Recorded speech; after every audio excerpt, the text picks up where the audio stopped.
Ang pahayag kay Juan. 14 na kabanata. Tumingin ako, at naroon ang kordero na nakatayo sa bundok ng Sayon, kasama ang 144,000 tao. Nakasulat sa kanilang noo ang pangalan ng kordero at ang pangalan ng kanyang ama. At narinig ko mula sa langit ang isang tinig na sinlakas na mga alon sa dagat at nagundong ng kulog. Ang tinig na narinig ko'y parang tugtugan ng mga alpa. Sila'y umaawit ng isang bagong awit sa harap ng trono at sa harap ng 4 na nilalang na buhay at sa harap ng mga pinuno. Walang makaunawa sa awit na yon, kundi ang 144,000 na tinubos sa sanlibutan. Ito ang mga lalaking nanatiling malinis at hindi nagkaroon ng anumang kaugnayan sa mga babae. Sumusunod sila sa kordero, saan man siya magpunta. Sila'y tinubos mula sa buong sangkatauhan bilang mga unang handog sa Diyos at sa kordero. Hindi sila nagsinungaling kailanman at wala silang anumang kapintasan. Nakita ko ang isa pang anghel na lumilipad sa kalawakan. Dala ang walang katapusang magandang balita upang ipahayag sa mga tao sa lupa, sa lahat ng bansa, lahi, wika at bayan. Sinabi niya ng malakas, Matakot kayo sa Diyos at luwalhatian siya, sapagkat dumating na ang oras ng kanyang paghatol. Sambahin niyo ang Diyos na lumikha ng langit, lupa, dagat, at mga bukal ng tubig. Sumunod ang ikalawang anghel na nagsasabi, Bumagsak na!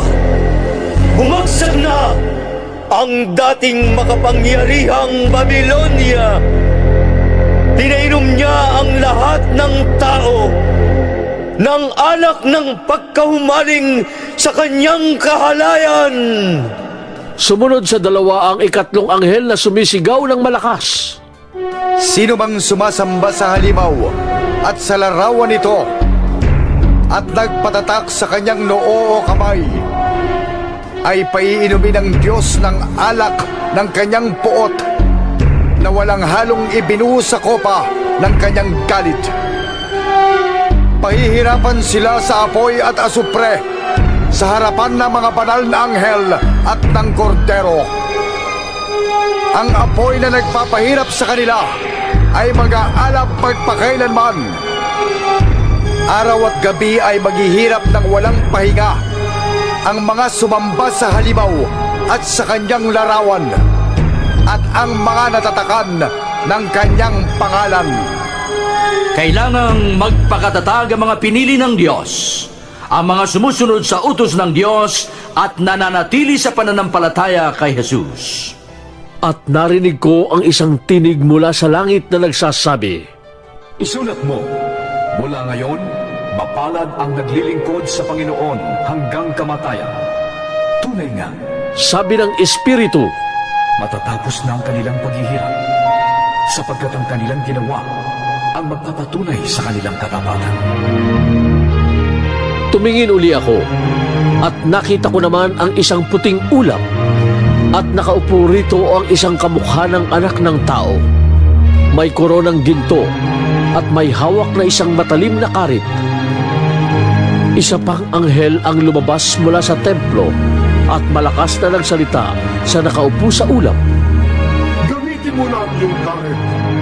Gumapas ka na, sapagkat panahon na. Hinog na ang aanihin sa lupa.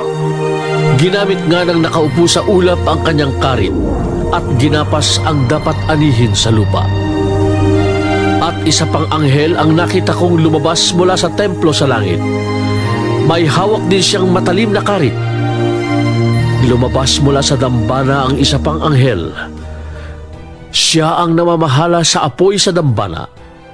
Sinabi niya sa anghel na may matalim na karit, Gamitin mo na ang iyong karit at anihin mo ang mga ubas sa lahat ng ubasan sa lupa, sapagkat hinog na ang mga ito. Kaya't ginamit ng anghel ang kanyang karit. Inani ang mga ubas at inihagis sa pisaan. Ang pisaang ito ay larawan ng matinding poot ng Diyos. Pinisa sa labas ng bayan ng mga ubas at mula sa pisaan ay bumaha ng dugo. May 300 kilometro ang haba at 5 talampakan ang lalim.